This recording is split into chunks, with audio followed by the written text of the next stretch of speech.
What's up, Foot Clan? It's fantasy draft season. Make sure you head over to ultimatedraftkit.com and take advantage of all the resources we have for you to dominate on draft day, including the brand new Value Scout tool, and the Draft Analyzer will give you a grade. We'll break down the team. Check it out at ultimatedraftkit.com. The Fantasy Footballer Studio is sponsored by Walmart.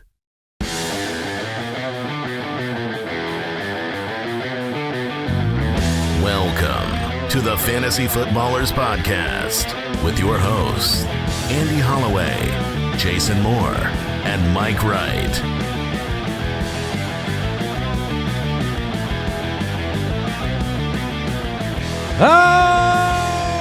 Welcome in. Not gonna do it. No, Jason. I just did it quiet. I did it quiet. Okay, that's fine. There's going to be some real players tonight.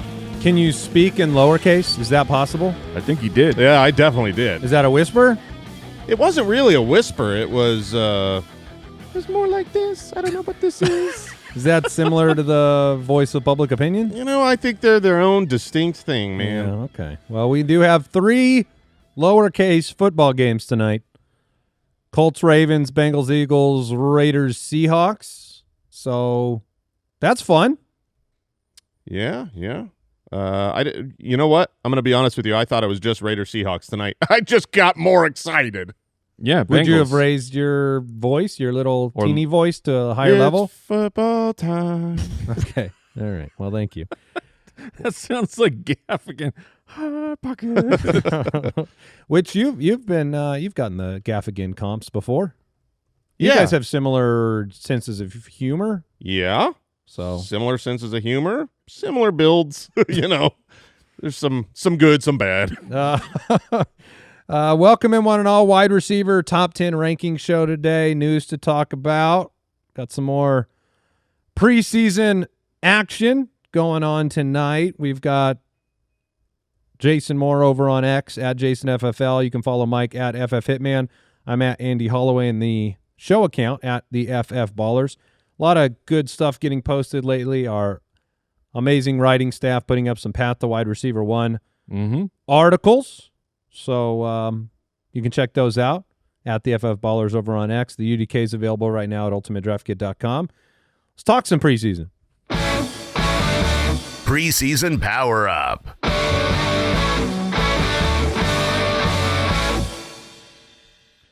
All right. Preseason kicks off tonight officially. No Hall of Fame game. That doesn't count. But the question for today's preseason power-up, quick question of the day, what are you watching for this preseason? We do see a trend right now, teams at least coming out very quickly and saying they're going to play their starters for a certain amount of time. The Jets, they came out and said they're doing that. Justin Fields and the starters are going to play. Bengals traditionally haven't. They're playing their guys. A lot of teams we're going to get to see a little bit, which is fun. Vanilla offense or not, you get to see players out there on the field, game speed, just like it was fun to watch Amari and Hampton in the preseason or in the Hall of Fame game. What team situation are you most excited to see? I'll go first. I'm looking forward to seeing the Panthers, mostly because there are through this offseason, there have been a handful of times where I've really wanted to take a step forward. Like I like Tedero McMillan quite a bit. You know, as a prospect, his opportunity, his draft cap, everything is great, and I want to be pretty bullish on him, but I hesitate because it's the Panthers is what Bryce Young, we saw a little bit of Bryce Young where it's like, hey, maybe he is going to figure this out. Maybe he is going to be a good quarterback and turn this team around. I really like Jatavian Sanders. We saw flashes, the rookie tight end last year, who's coming into year 2, and I want to be like, hey, there's a nice sleeper tight end. We talked about him on the Nasty Boys Dynasty show that just came out. Thank you. There's Leggett, last year's first rounder. Adam Thielen was legitimately great for fantasy football the second half of last year. You don't remember it, but it happened. You've got a running game that matters, but every time that I want to be like, I like this guy, I want to draft this guy, I go, it's the Panthers. I don't know if they've really figured it out yet or not. So I want to see more before the season, before drafts, to hopefully determine like, okay, the vibes are, the play is continuing from where we left off. I guess that begs the question, like, is it a couple good drives from the starters that kind of I think it's Bryce Young. solidifies things in the preseason? Because how much can you – Yeah, you're not going to be able to definitively know one way or another, but what you can do is you can just see, like, he looks like he's controlling his placement. He's accurate. He's leading passers. Because if you think about how Bryce Young has played and the two versions we've seen, the bad version of Bryce Young – you don't need to be an NFL analyst to be like, that dude sucks. He was so bad. I mean, he was so inaccurate with his passes, so flustered in the pocket. So it's like, I know he's going to be getting vanilla defenses, and I just don't want to see bad Bryce. That's all. I just don't want to see him looking inaccurate and looking like rookie Bryce. That would really solidify doubts and concerns. I'll go with Jacksonville. I think their running back situation is very interesting. I mean, Tank Bigsby, Travis Etienne. I'm trying not to let the emotions of a frustrating Jacksonville offense outside of Brian Thomas, really translate all the way into 2025 when you have Liam Cohen, somebody that did amazing things in Tampa Bay. And I want to see Travis Hunter on both sides of the ball. I just want to see him out there, game speed. He's going to play. That came out this morning. Bigsby, Etienne, both listed as co-starters right now. I think Bigsby is the player that I'm kind of tantalized by the potential. If they really give him a lot of work. I know he's not going to catch the football, but right now where he's going in drafts, it could be a fairly, a really nice depth piece you could add in your drafts. So I want to see what it looks like. And, does the offensive line hold up a little bit in the preseason? Liam Cohen, the creativity, do you see any of that? Wow, you really... I didn't even know when it started. You really accentuated the... No, that was an audio drop. That was straight from... See? Pretty much the same thing. So, Mike, what about you? I'm going with the Minnesota Vikings. I want to see J.J. McCarthy. And what I'm looking for is just, does he look sharp? Do we get quick decisions from him and, some accuracy as well? And then do they give us any hint on Aaron Jones and Jordan Mason? That'll be, I think, harder to glean from just the preseason. Like, they might just play, like, 2 drives, and maybe Aaron Jones gets 1 drive and then Jordan Mason gets another drive. Or do we see them actually mixing in and out, depending on the situation of the down and the distance? So that I'm fascinated for that. And then another thing I want to bring up, because we're in wide receivers, and so we won't be talking about running backs, but I want to get your guys' take on something. As beat reporter for the Denver Broncos, Benjamin Albright, was being asked about the Denver backfield. Because look, R.J. Harvey, second-round pick, allegedly the chosen one, the golden child of Sean Payton, when they could have in the first round, taken one of the prolific guys, the Ohio guys. I don't remember if Hampton was there. Yeah, Hampton was there. Like, they could have gone that direction. And instead, what we heard was they identified R.J. Harvey, and they really want to get him. Time passes, bunch of time passes in football terms. They signed J.K. Dobbins, who's just out there chilling on the couch.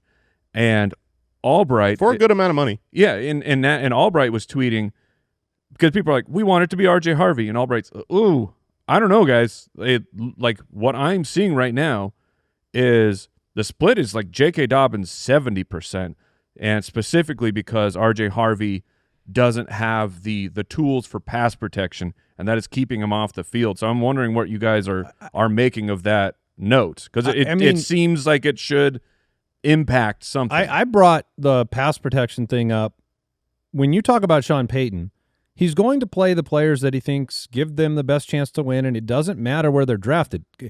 Reggie Bush was the number 2 overall pick. He had 155 carries in his rookie season for them. I mean, he was a valuable pass catcher, but I just think that we've seen the committee approach with Sean Payton. I think R.J. Harvey will prove himself to be the best talent in the room in terms of making big plays, but that's not always what matters. I mean, Javonte Williams was inefficient, ineffective, and still used frequently. There's trust factors that go beyond your yards per carry, that go into pass protection, like you said, or just trust of the offense. So, look, the nice thing is they put R.J. Harvey at 5th on the depth chart, so you know the depth chart doesn't matter. Yeah, because if you every single rookie is listed last on the Denver Broncos unofficial depth because chart. that's how he rolls, and so he's certainly gonna give a lot of veteran preference to J.K. Dobbins, but we also saw Dobbins start strong and end poorly last year. So he's older.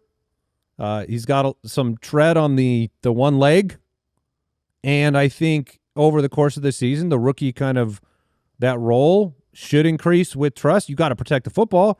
You can't make these dumb mistakes. That's always a risk for a situation like this, that if RJ Harvey goes out there, he makes a couple bad pass protection mistakes, fumbles the football, and it's more volatile. There's certainly it's not like Genty, it's not like Hampton, where you are locked in a huge role, in my opinion. I think Harvey has a lot of variance. So then, based on that conversation of the belief, like RJ Harvey should improve over the course of the year, totally makes sense.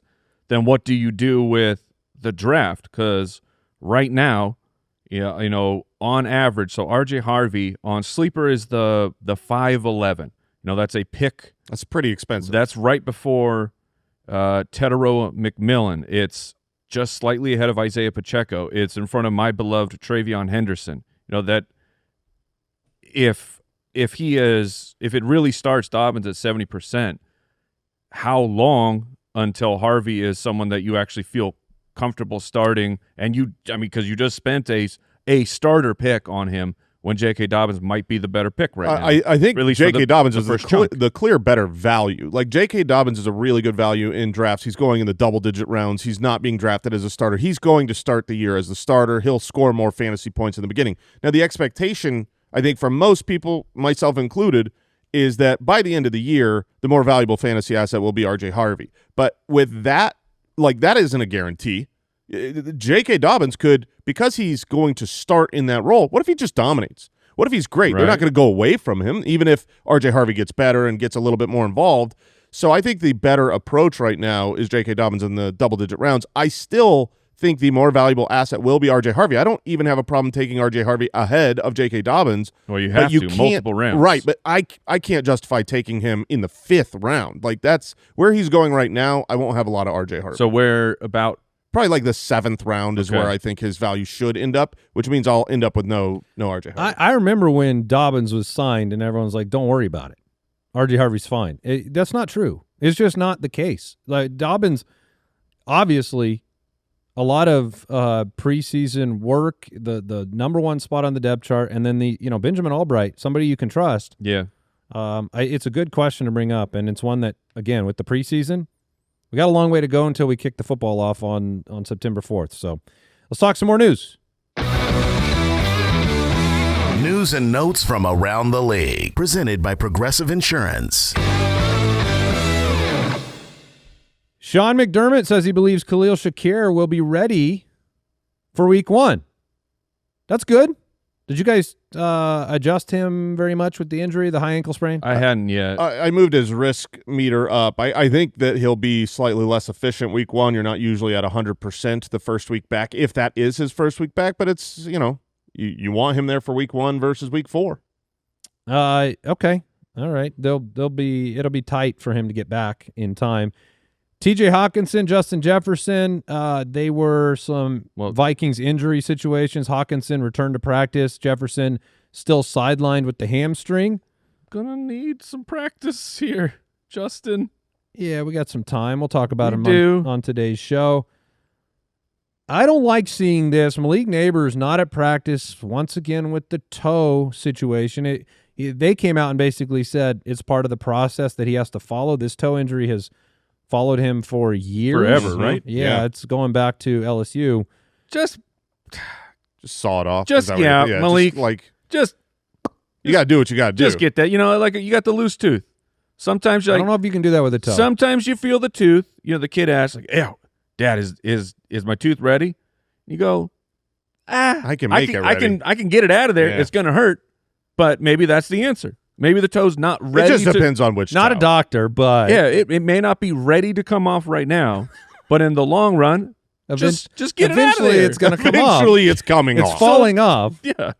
I mean, he played with this all last year. It's Hey, you're not giving me tooth PTSD over here. it's not something you want to see. You'd hope that he's healthy, but this scares me not a lot, to be honest. Simply because he's managed it. The fact that he's not practicing right now and it's part of the process just means they're aware of it. They're not. I want them to not overwork him right now this time. I want him to be overworked in real NFL season games, not right now. Didn't it bother him during the season last year? Yeah. I'm telling you. One good, put dental floss on there. I don't know if Slam it that works. door. Yeah, I you don't know if it works. It that works way. the same way. Okay. If the dental floss is tight enough, yeah. then yeah. Just real tight. Leave it on there for a couple days. Yeah, we don't need then it slam just the falls door. right off. we don't need Matthew Betts at all. We got this medical stuff handled. He'd probably say it's a bad idea. Cole Kmet back practicing for the Bears.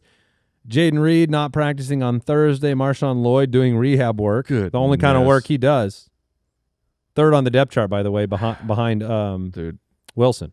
the Lloyd career is so frustrating and sad for him right now. And are we mentioning the Brees Hall, the time will tell tweet? We just did. Sure. You just literally mentioned it. So there's nothing else other than that. That was the entirety of it.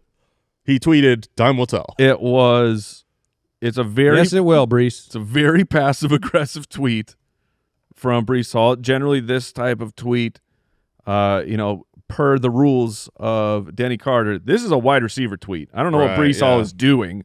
Well, he's been He's more of a stepping wide out of receiver line. than a running back. Okay, lately. maybe that's it. lately anyway, so he can tweet how he wants. I think he's very frustrated with what his workload is going to be. He is, in my opinion, being overdrafted right now. It seems like it's going to be a very big committee. So when we you're got- saying time will tell, he first comes out and says, "I'm not their guy."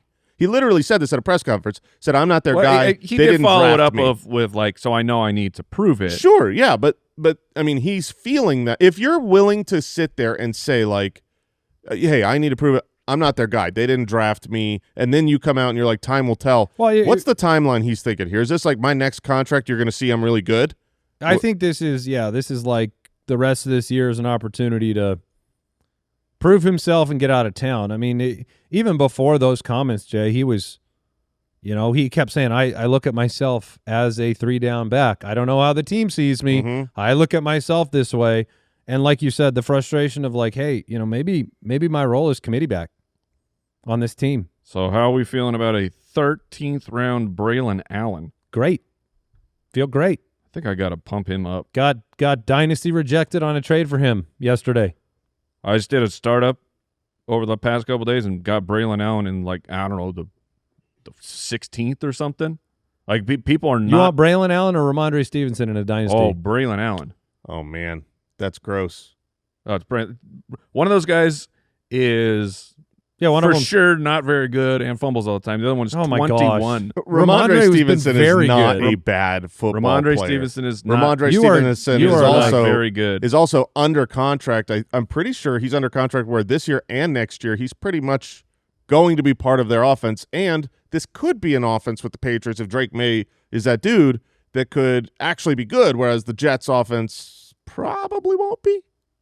So I don't know. I think it's closer than you think. Just because obviously Braylon Allen's younger. Ramondre next year is a 3.2 dead. I'm pretty So, sure if It's Braylon crazy. Allen. I'm looking is at he the like- Ramondre game log when he played like any significant amount of snaps. Like he had like 4 out of 5 weeks in the top 9 at the position last year to start the year. I mean, the you're not wrong about any of the stuff about protecting the football, but there was a reason he got like paid a bunch of money. He had a really great top 12 season. I think it's a really good question I between think he those has two. some photographs. Oh my gosh. I think this is because of your Travion Henderson. Yeah, it love. You're is. speaking. Oh, well, no, the it's down- 2 years in a row because last year is all about Antonio Gibson, so No, Ramondre sucks. This year Yeah. it's Travion, so Ramondre sucks. He stands in the way. It's why he hates Zach Ertz. He stands in the way of Ben Sinnott. Was Ramondre Yes. one of the players that lost weight? Like, I think so. okay, because that like some players that's really important. Yes. He's one in of his them. career, it has been an issue. Yeah, that's like Eddie Lacy. He didn't do it. I think Brees Hall's such a terrible pick in fantasy. Yeah, for where he's going. For where right he's now? going. Yeah, absolutely. We constantly, like, his name comes up all the time around other players in the third round, and I'm just like, no, I would not do that. Mm-hmm. Right. I mean, now, he's going ahead of Hampton, right? Yes, he is. Yeah, I mean, no thanks. When the real drafts are happening, I can't imagine that happens. Well, yeah. Unfortunately, we'll steam Hampton up. will we? That was Yeah, today's. I think so. Yeah. That was today's news and notes, sponsored by Progressive Insurance. Quote today at progressive.com. Progressive Casualty Insurance Company, affiliates, and third-party insurers. Not available in all states or situations. Coverage subject to policy terms, limits, and conditions. We'll go ahead and take a break, and we'll get into our top 10 wide receiver countdown, unless you have something you're stopping me from talking. I'm stopping you from talking because I'm just proud of us as a whole, as all fantasy community. Breece Hall is now going behind Kyron and Chase Brown, which for the longest time he was being drafted ahead of those two guys. It sucks to be proud of everyone, but also to not be able to take advantage of foolish decisions. Like, I wish Breece Hall was still going ahead of those guys. He was going ahead of them? Yeah. Oh, wow. Yeah, that doesn't make sense. All right, we'll take a break. Be back in a minute.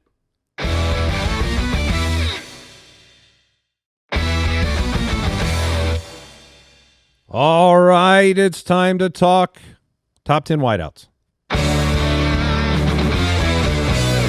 Wide receivers. On yesterday's show, we counted it down from number 20 in our consensus wide receiver rankings down to 11. Today, we'll get down to number 1, and we'll start with number 10. Oh, wait, I got one of these today. Number 10. Thank you. Drake London. Please say the number before every time you hit the drop. Oh, that'd be good, huh? That'd be good. Drake London coming in at number 10, number 9, and number 9 for me and Jason. Mike's got him at 11. Was the wide receiver 6 last year.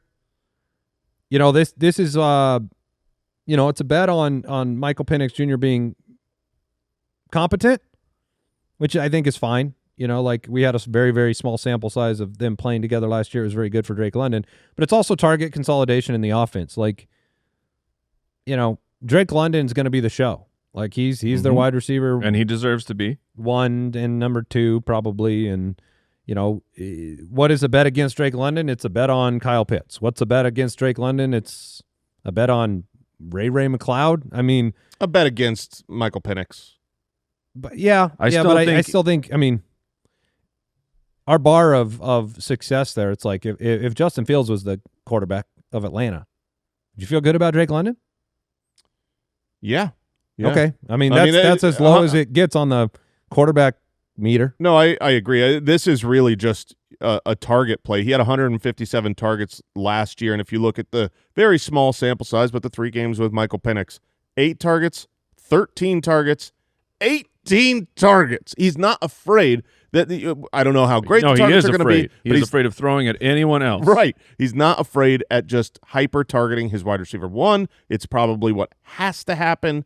This team is not projected to be a 10-win team. You know they're going to be throwing the ball a lot. And Drake London he's entering his prime. He's 24 years old. He looked like an alpha last year. Last year he was the wide receiver 6 in fantasy. He's being drafted behind that. His situation is hopefully better. I mean, he did have Kirk Cousins for the majority of the year, so that could be big negative change. If you have to pick a type of wide receiver, an archetype, to be more conducive to a quarterback change or somebody acclimating, you pick the bigger body contested catch receivers. They're the ones that make it a lot easier on quarterbacks. I mean, you got that from DeAndre Hopkins when he had a whole hodgepodge in Houston. Brandon Marshall was like that when he switched teams. To me, it's just, I mean, that's a bigger catch radius. That's a bigger opportunity. And nobody was I guess Puka, but other than Puka, nobody else was targeted on a higher percentage of his man coverage routes. He wins in man coverage, and he's bigger, stronger, faster than the other guys. Can he finish top 3? Yes, it would take Michael Penix being worthy of where he was picked in last year's NFL draft or the previous season. Top 3, I really was hoping you'd say 5 because I might get in. The top 5 I might get in on too 5. Easy. Yeah, because he was 6 last year. That's a good point. I do top think he could 4? I don't know. Do we anticipate him next year being in that conversation with the elite of the elites? No. Right. Presumably that will be because he's not going to have double-digit touchdowns. That's all that needs to change. His targets will be there, his receptions will be there, and his yards will be there.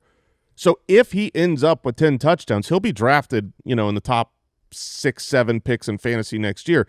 I don't think he's being drafted currently at his ceiling, which is great, and that's hard to find when you're in those first few rounds. He also was one of those players when we did the Truth Series.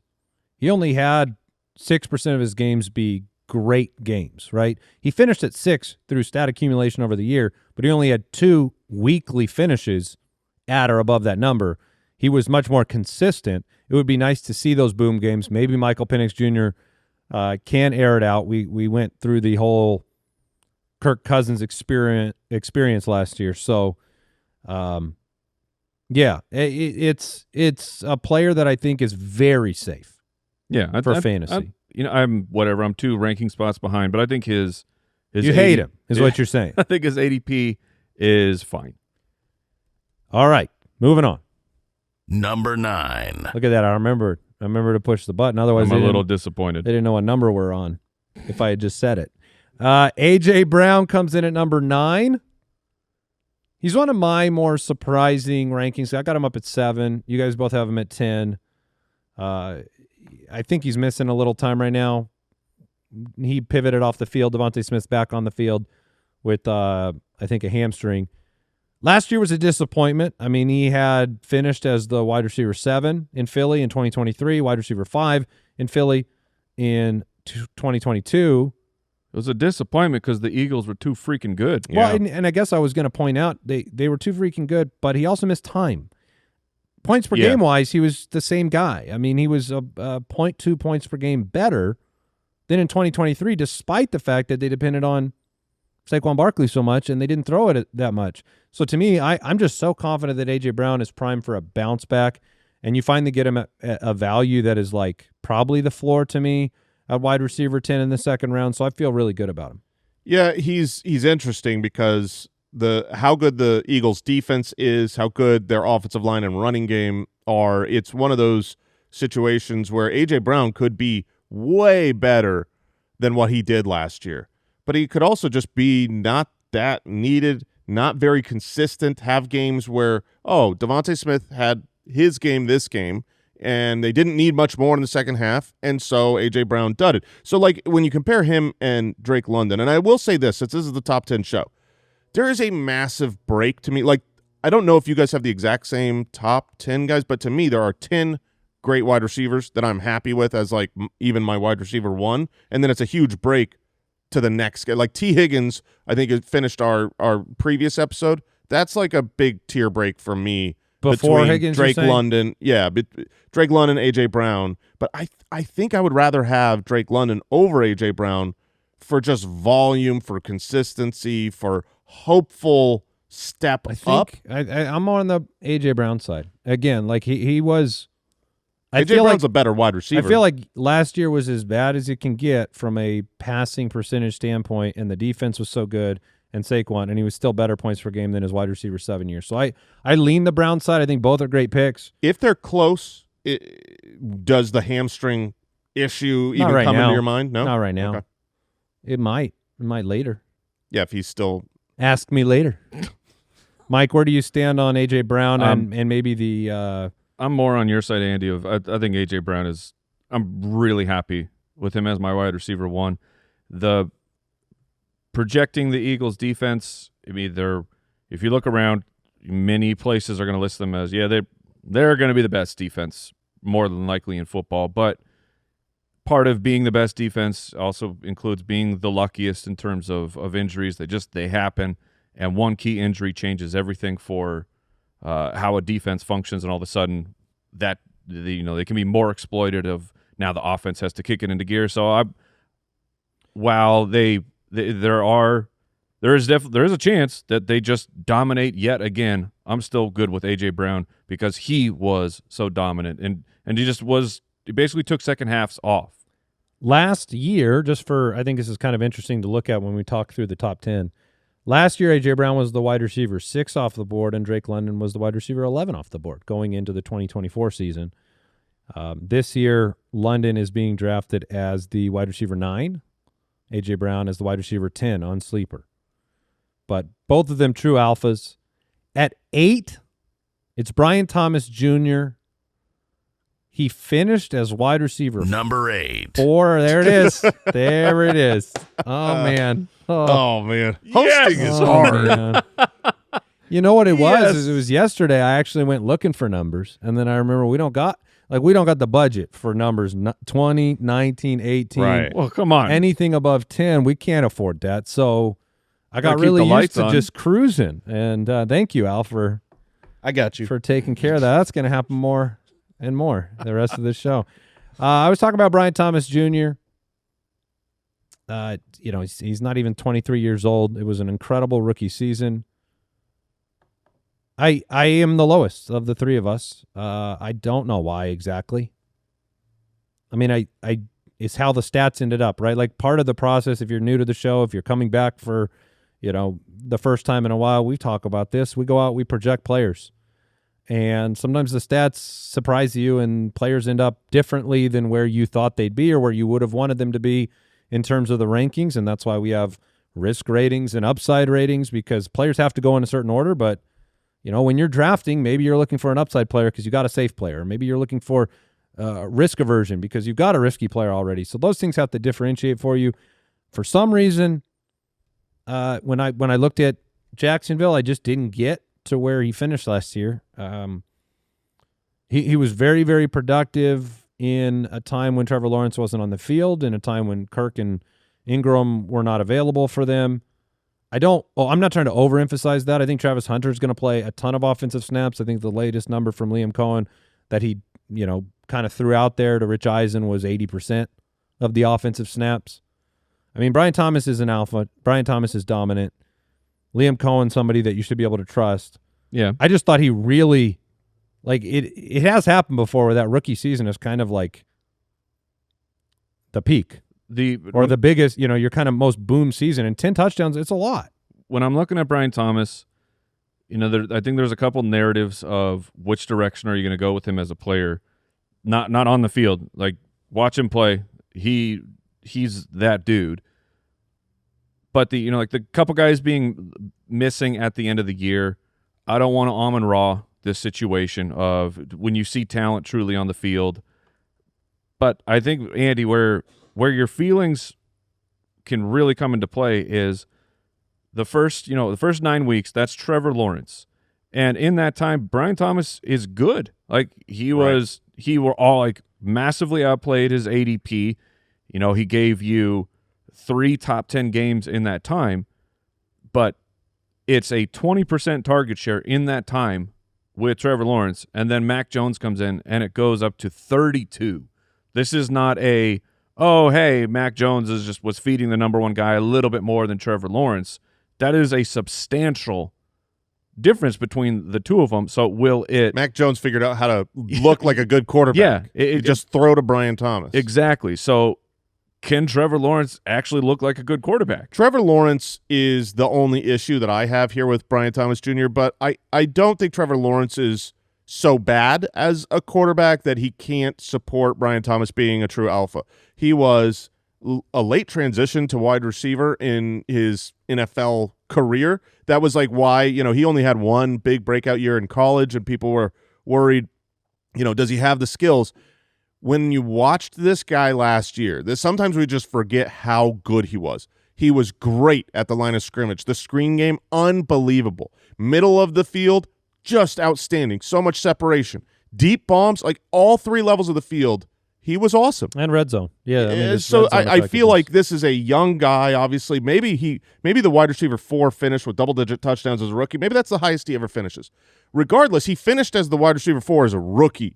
They did get rid of Christian Kirk. They got rid of Evan Ingram. Away from him. I would say that he just didn't end up as high as I thought he would. Of the top 10 wide receivers who are the 10 we're talking about today in my personal rankings, he is the scariest. Like I could see how it goes wrong if Trevor Lawrence isn't that great or if Travis Hunter really eats into it. But I'm not going to overthink a young, unbelievably talented wide receiver who just looked special on every route, on every play. Watching him and Nabers play last year was amazing. Speaking of which, Number 7. aha, got it. Ready. Malik Nabers comes in at number 7, which is where he finished last year in just 15 games played. He was the entire Giants passing offense, 170 targets, despite missing the 2 games. The previous rookie record was 147. So it was like from the jump, we're just going to throw it to that guy on every single play. And I'm very confident Malik Nabers was disappointed that he only had 170 targets. I guess I'd be curious where you guys have him projected target-wise, not percentage, but totals for 2025. Let's pull that up. So he was at 170 last year. I've got him at 168 this year. Really? I have do. him at 168 targets this year. I got him more. I got him 176 because he did that in, 15 games? Correct. So, again, this is a very similar situation to Brian Thomas. A little bit of trepidation around quarterback, offense performance, but trying not to overthink the skill and the talent and the fact that this was one of the most dominant rookie performances in history. He was out wide 73% of the time, 27% of the time in the slot. We like that. I like a split. You got to move it around. Yeah. Got to move your star around, give him opportunities. Cardinals, please, give the ball to Marvin. The Giants were trailing or tied on 90% of every route that Malik Nabers ran. That's nice. That seems. I brought it up. I do think that the if the season goes well for the Giants, it's on the back of a defense that is playing really well in a running game that can slow down the pace of play. So that would be my only, and do we get Russ for a while, Winston for a while, Dart for a while? Those things are really subject to team record a lot of the times, right? Like, how are you playing? They have a brutal start to the season. Yeah, to remind everyone, we open on the road against Washington, then on the road against Dallas. Both on the road. Very nice. Then Kansas City, and then the Chargers. I mean, perhaps Dallas is as stinky, Andy, as you feel like they could be, but this is looking very much like an 0-4 start for the Giants. Yeah, they're Bring me. I don't know. Maybe they win. Maybe they win Maybe they win the Dallas game. Their defense is very good. Their front four is very good. Oh, if they're 0-4, Jameis, Week 5 at New Orleans, revenge game. Jason, you might as well get a Jameis tattoo. Oh, the way you love that guy. You haven't seen my back. Okay. Thank goodness for that. So yeah, it's a tough schedule. It'd be hard not to think a quarterback change could happen at some point in the first 6-8 weeks of the season. I mean, heck, you could have a head coaching change if it went wrong. But again, I think they're building this team to be a dominant defense. I don't see how he fails, barring injury. The toe is a concern. I think if the Giants surprise and are better, then he got more touchdowns than we expect. Maybe not quite the volume. If they have to keep up with losing games, he's going to be a target share that he's going to be approaching 200 targets. There's no one else to throw the ball to. Can he finish top 3? Absolutely. Okay. Can he finish number 1? I doubt it. No. Number 6. Nico Collins comes in at number 6. Last year it was tough in Houston with C.J. Stroud kind of regressing a little bit, the team having injuries. Nico missed 5 games. But if you look at that breakout campaign in 2023 and you look at last year, it's the same Nico Collins. Same points per game and torching guys on a regular basis. Had some big plays called back, I remember. Yep. And he was on fire. 19 fantasy points a game through the first month last year.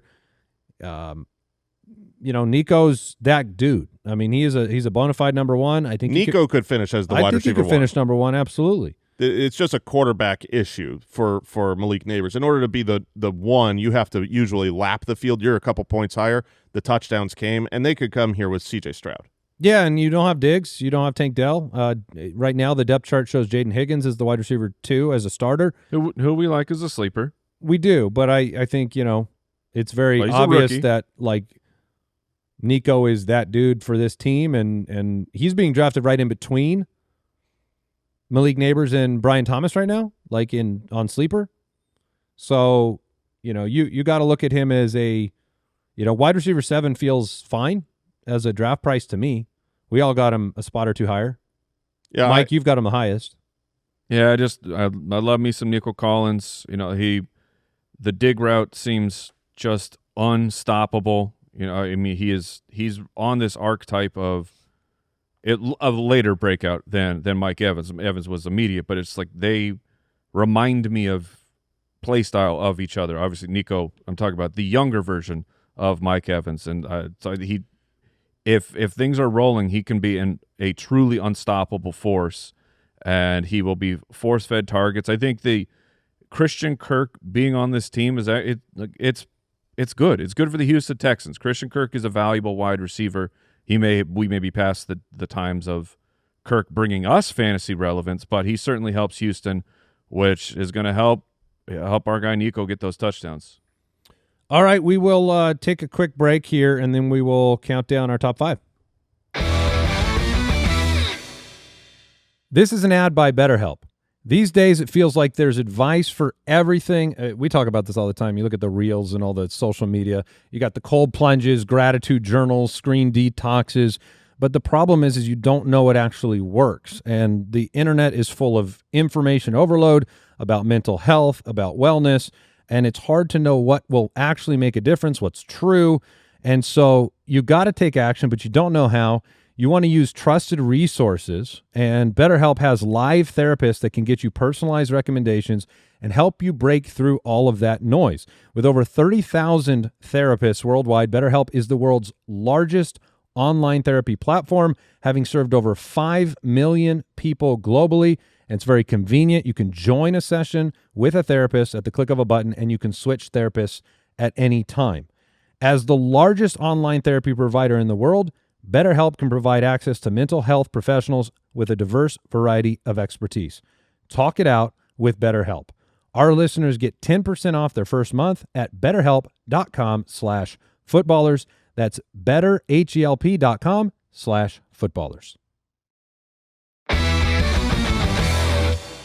All right, one of the best ways to count down the top 5 is by saying the number. Number 5. And there it is. Number 5, Amon-Ra St. Brown. You get to these top-tier guys, there's not a lot to say about them, unless you want to listen to a show where guys just say, he plays good football. But Amon-Ra, Mike, I mean, I guess one of the surprises is you have him at 8? Buried. Yeah, he is truly fluctuating around my rankings right now. It just like you for Andy, for Brian Thomas. Like, man, I gave Amon-Ra the numbers, and he just ended up a little bit lower than I wanted to. But Amon-Ra is a dog. Things have improved for him pretty much every year. When he started out, he was a slot merchant, and that the percentage of slot routes and fully out wide, like that number just keeps getting more and more balanced. We talked about Jameson Williams, of what could go wrong for him, and the defense is really healthy this year, where they weren't over the second half. So that's where. Let me ask you this. That's where I am.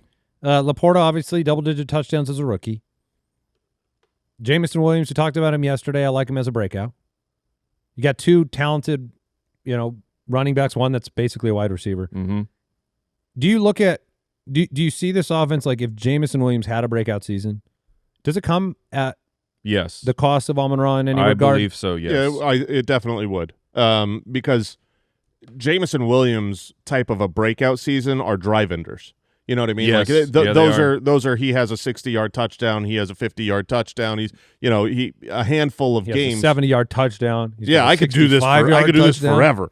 But those are drive enders. They put the team up, and with their running game and their 2 running backs, that would definitely come at the expense. You're not going to have Amon-Ra be the wide receiver 3 for the 3rd year in a row while Jameson Williams has a breakout. I don't think that would be true. One thing that has been wonderful about Mr. Amon-Ra St. Brown, 6% bust rate, which was tied for the best among all wide receivers. You put him out there, you get production.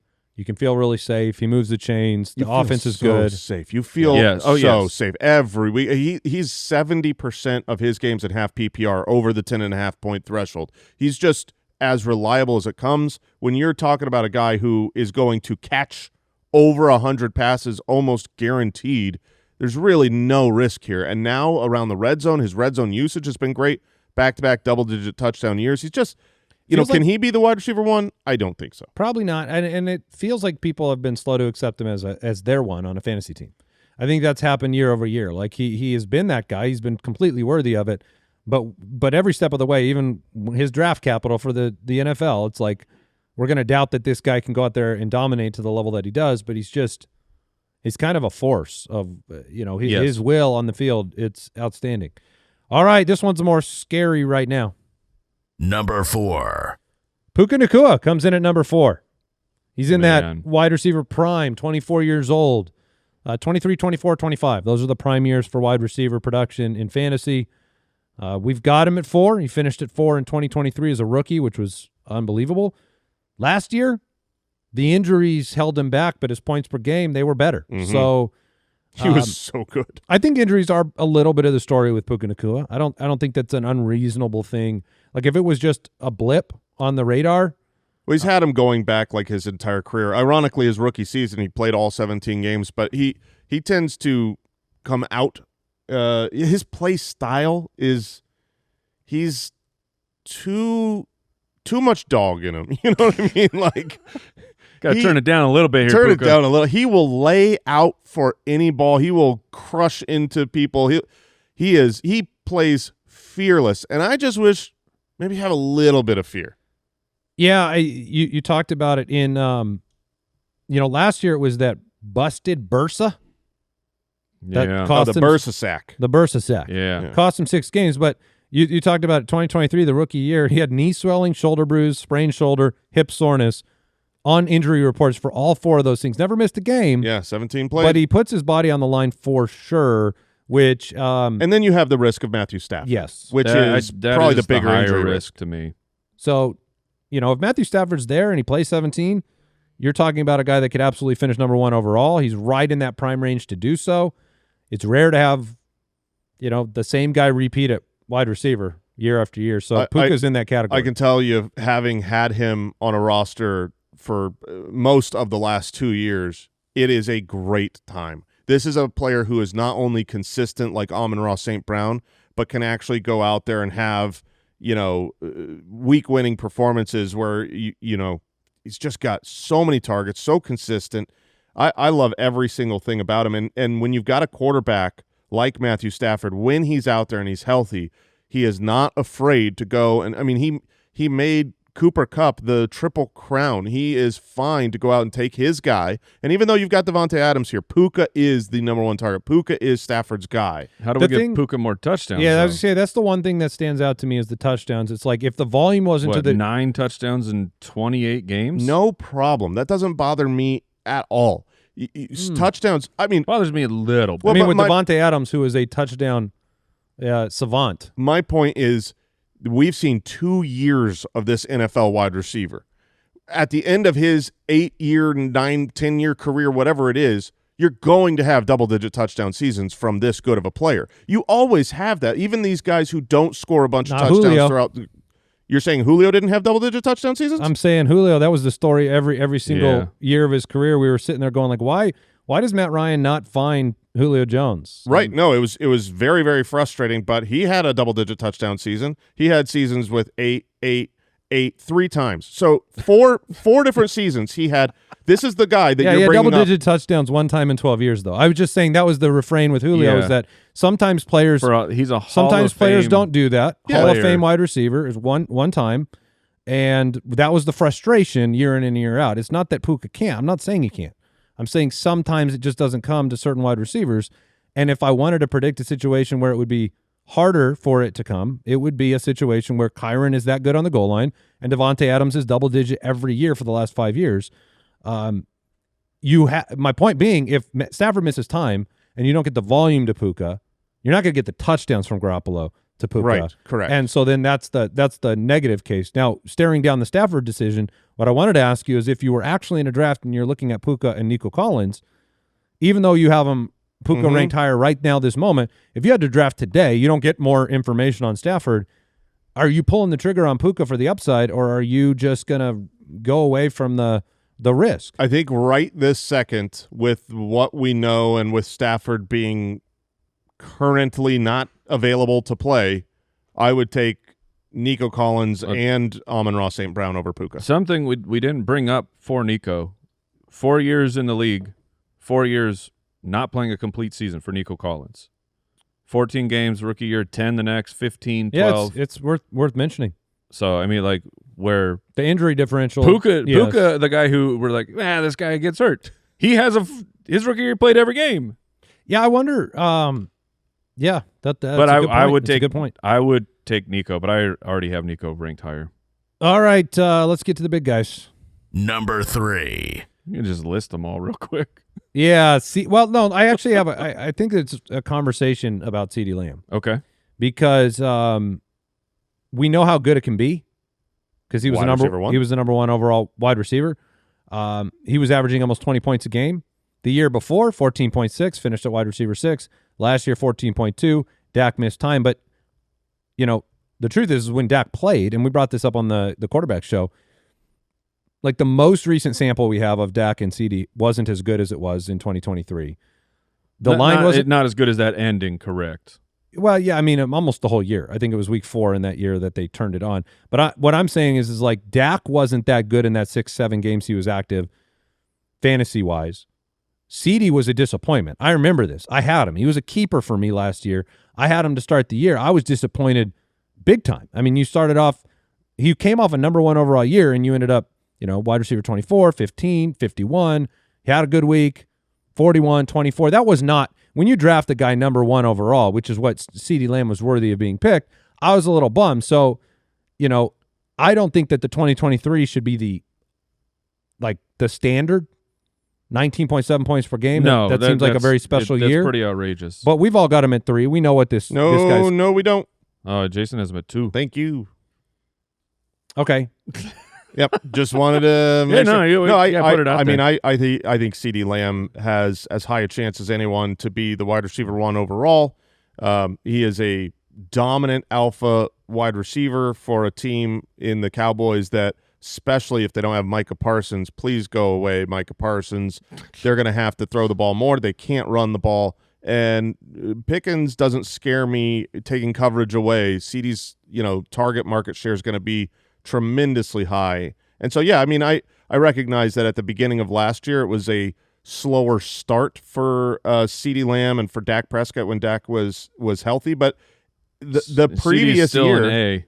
Yeah, over that time, and he had to play with Cooper Rush from week 10 out, which he still had multiple double-digit points scored. And remember his, the shoulder, or I don't remember if it's called shoulder, but every single time Ceedee Lamb hit the ground, he would lay there momentarily and get up, and you could see that this guy is not okay. And if Dak gets injured, he gets a quarterback upgrade. Oh, my gosh. Joe Milton's that dude. Joe Milton the third. No. He's that dude. No. I will not. No. Not on this show. I don't know what drop to hit. No. I'm looking for I got one. you. There's a loser drop. Nah. Joe Milton. There's only one reason. No. He's got him in Dynasty, Mike. He has him in Dynasty. Okay. That all makes sense now. Look, why do I have him Joe in Milton Dynasty? is an exciting quarterback. He tried to get me to trade him Ramondre for Joe Milton. He would be. So he's not. Okay. If you're trying to get crap Ramondre for this great quarterback, you don't actually believe that. No. He's He's fluffing. do not. Number 2. Justin Jefferson comes in at number 2. Number 1. Jamar Chase comes in at number 1. Is there a storyline here to talk about? I mean, well, Justin Jefferson, certainly. I mean, currently dealing with a hamstring. You've got a change at quarterback coming in with, McCarthy. Is he going to be good enough to support? And I mean, that's the story. The story was answered with those type of questions minus the hamstring issue last year. It was like, oh, Sam Darnold coming in. I didn't believe Sam Darnold was going to be good enough. Does that mean are we putting a reverse jinx here? Because we were so out on Darnold, and now we're in on J.J. McCarthy? It's possible. well, I mean, based on the last refresh of my Twitter feed, McCarthy has been released by the Vikings for poor performance. Wait, hold on. Let me refresh one more again. time. Big, great pass. Oh, dominating. Yeah. Jamar Chase finished at number 1 last year. I am having Kyle dig into the last time we got a repeat number 1 overall. It was probably Antonio Brown. It doesn't happen very often. So, it's the reality. Jamar Chase is the best bet to do it. That's why you draft him where you draft him. But I think Jefferson is in that category too. It's just a Burrow confidence versus a McCarthy confidence. And last year, Tyreek was the number 1 pick. Yep. And I bring that up for you're like, hey, what could go wrong here for Jamar Chase? Well, Tyreek Hill was already older. And Jamar Chase, we listed the ages of the prime to be a fantasy football superstar, and Jamar Chase is right in it. So maybe it's not number 1 for Jamar Chase, but your best chance of having a top 3 fantasy wide receiver is Jamar Chase. Yep, the last repeat was 2014, 2015 Antonio Brown. So it's been a minute. Been 10 years, yeah.